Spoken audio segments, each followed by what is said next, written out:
Strategi bisnis internasional menjadi kunci dalam menentukan keberhasilan perusahaan di pasar global. Ada 4 strategi utama yang sering digunakan, yaitu Localization Strategy, International Strategy, Global Standardization Strategy, dan Transnational Strategy. Berikut adalah penjelasan masing-masing strategi tersebut. Strategi yang pertama yaitu Localization Strategy. Strategi ini berfokus pada responsivitas lokal, di mana perusahaan menyesuaikan produk dan operasi mereka untuk memenuhi kebutuhan pasar di setiap negara. Dengan struktur organisasi berbasis wilayah, keputusan operasional didelegasikan ke anak perusahaan lokal. Kebutuhan akan koordinasi rendah, sehingga biaya kontrol dan ambiguitas kinerja juga rendah.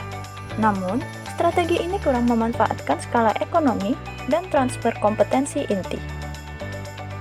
Strategi kedua yaitu International Strategy. Strategi internasional bertujuan mentransfer kompetensi inti dari kantor pusat ke anak perusahaan luar negeri. Biasanya, perusahaan menggunakan struktur divisi produk global dengan kontrol terpusat pada fungsi R&D atau pemasaran. Tingkat koordinasi diperlukan untuk transfer kompetensi, tetapi kompleksitas organisasi tetap relatif rendah dibandingkan strategi lainnya. Strategi ketiga, Global Standardization Strategy. Strategi ini fokus pada realisasi skala ekonomi dan pengalaman global. Perusahaan menggunakan struktur divisi produk global dengan kontrol operasional yang sebagian besar terpusat. Tingginya kebutuhan koordinasi menciptakan interdependensi yang signifikan. Sehingga, penting untuk membangun budaya organisasi yang kuat dan sistem insentif berbasis kinerja tingkat korporat.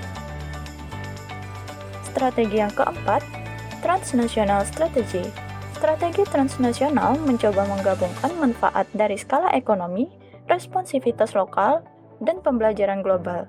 Perusahaan sering menggunakan struktur matriks informal dengan mencampurkan desentralisasi untuk pemasaran dan sentralisasi untuk R&D. Tingkat koordinasi sangat tinggi, yang membutuhkan mekanisme integrasi formal dan budaya organisasi yang kuat. Hal yang perlu kita perhatikan, pemilihan strategi harus sesuai dengan lingkungan pasar dan struktur organisasi perusahaan, agar kinerja maksimal dapat tercapai. Dengan memahami keunggulan dan tantangan masing-masing strategi, perusahaan dapat menyesuaikan pendekatan mereka untuk bersaing secara efektif di pasar global.